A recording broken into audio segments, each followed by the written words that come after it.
Hi, I am Mrs Mala Subramaniam from Madurai. நான் நிறைய பதிவுகள் போட்டுருக்கேங்கப்பா. சாமியை பற்றி, மகாகாளியை பற்றி, மகா பெரியவாளை பற்றி, வாராகியை பற்றி, துர்கையை பற்றி இதில் நிறைய பதிவுகள் போட்டுருக்கேன். மதுரை மாதிரிலாம் யூடியூப் சேனலில் ஃபர்ஸ்ட் டைம் பார்க்குறவா தயவு பண்ணிட்டு சப்ஸ்கிரைப் பண்ணிட்டு பாருங்க. அண்ட் பக்கத்துக்கு பெல் ஐக்கானை கிளிக் பண்ணுங்க. இந்த வீடியோ உங்களுக்கு பிடிக்கும்னு நினைக்கிறேன். பிடிச்சிருந்தா ஒரு லைக் ஒன்று போடுங்க. அண்ட் உங்களோட ஃப்ரெண்ட்ஸ் சர்க்கிள், உங்கள் ரிலேஷன்ஸ் எல்லாருக்குமே இதை நீங்கள் ஷேர் பண்ணுங்க. நல்ல காரியங்கள் எல்லாருக்கும் ரீச் ஆகணும் அப்படிங்கிறது மட்டும்தான் என்னுடைய ஆசை. இப்போ நம்ம வீடியோக்குள்ளே போகலாம். அதாவது மகாபெரிவாளை பற்றி நிறைய அற்புதங்கள் எல்லாருக்குமே தெரியும். எனக்கு தெரிஞ்சதையெல்லாம் நான் முடிஞ்ச வரைக்கும் எல்லாருக்கும் நாங்கள் ஷேர் பண்ணிக்கிட்டே தான் இருக்கேன். ஒரு வாட்டி ஒரு பொண்ணு இருக்கா, அவன் நாத்தனார் குழந்தைக்கு வந்துட்டு கொஞ்சம் முடியலை, தொண்டையில் ஏதோ வலி, முழுங்கவே முடியலை ஒன்றுமே அப்படின்னு சொல்லி ரொம்ப கஷ்டப்பட்டுக்கிட்டு இருந்தா.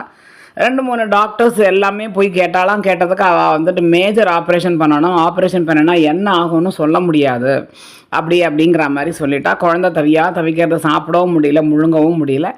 அப்போது அவள் சொல்லியிருக்கா, மகாபெரிவா காஞ்சிபுரத்தில் இருக்கா, அவரை போய் ஒரு எட்டு பார்த்துட்டு வந்தால் போகிறோம், கண்டிப்பாக நல்லது நடக்கும். நம்ம ஒரு இவ்வளோ தூரம் ட்ரை பண்ணிட்டோம், ஒரு வாட்டி நம்ம அவரை பார்வையை நம்ம மேலே படுற மாதிரி போயிட்டு வந்துடலாமே அப்படின்னு சொல்லியிருக்கா. ஸோ அவன் நாத்தனார் பண்ணி 2 பேருமே சேர்ந்து அங்கே போயிட்டு அவளோட டேர்ன் வரும் பொழுது அவள் பேசின்னு இருக்கா. ஆக்சுவலி அன்றைக்கி அவர் காஷ்ட மௌனத்தில் இருக்கார், அவர் பேச மாட்டார் யார்கிட்டையும், அந்த மாதிரி காஷ்ட மௌனத்தில் இருக்கார் அவர்.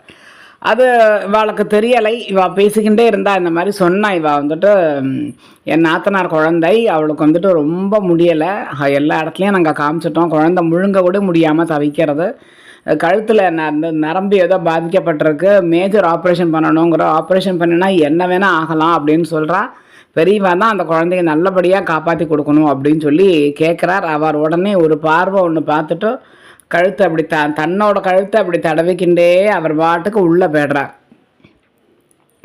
அப்போது அவள் கேட்குறா, என்ன பண்ணி இப்படி சொன்னாய் நீ? அவள் வந்துட்டு உடனே நன்னாக்கிடுவார், என்னன்னு சொல்லுவார்னு சொன்னார். அவர் வாயே திறக்கலை, அவர் பாட்டு கழுத்தை தடவிக்கிண்டே போயிட்டாரு. என்ன பண்ணி இது எனக்கு ரொம்ப கஷ்டமாக இருக்குது அப்படின்னு சொல்லி சொல்கிறா. அப்போ வந்துட்டு அடுத்த நாளைக்கு அந்த குழந்தைக்கு சாப்பாடு கொடுக்க ட்ரை பண்ணும்பொழுது அந்த குழந்தை, அம்மா எனக்கு இங்கே ஏதோ பண்ணுறது, என்னமோ பண்ணுறது கழுத்து அப்படின்னு பயந்து போய்ட்றா. எல்லோரும் என்னாச்சுன்னு. அப்போ உடனே கழுத்தை வலிக்கிற மாதிரி இருக்குமா, என்னமோ பண்ணுறதுமான்னு டபக்குன்னு வாந்தி எடுத்த உடனே ஒரு தேங்காய் சில்லு அந்த இடத்துல போய் நெருடெல்லாம் ஒட்டிக்கிட்டு இருந்திருக்கு.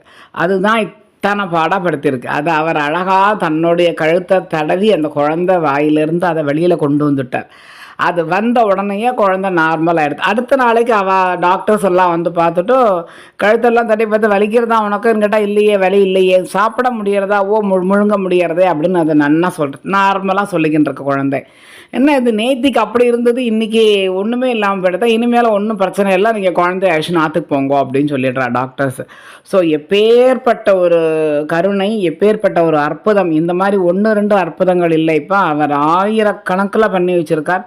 அதை நம்ம முதல்ல அந்த அளவுக்கு உண்மையாகவே நான் சொல்கிறேன், இந்த அளவுக்கு யாருக்குமே தெரியலை. பெரிய வயசானவா பெரியவா அவளுக்கு மட்டும்தான் ஓரளவுக்கு தெரிஞ்சுட்டு இருந்தது. பட் இப்போ தான் வந்துட்டு எல்லாருக்குமே இது ரொம்ப ஈஸியாக ஷேர் ஆகுது. நல்ல காரியங்களை வந்துட்டு நன்னா நம்ம எத்தனை வாட்டி வேணால் எல்லாட்டையும் நாள் பூரா பேசலாம், ஒரு தப்புமே கிடையாது.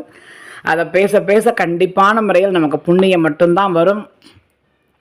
ஸோ மகாபெரிவாளை நன்னா வேண்டிக்கோங்க. ஓம் ஸ்ரீ மகாபெரியவாளே சரணம் அப்படின்னு சொல்லி நீங்கள் ஒரு நாளைக்கு ஒரு 11 முறை சொன்னாலே போகிறோம்.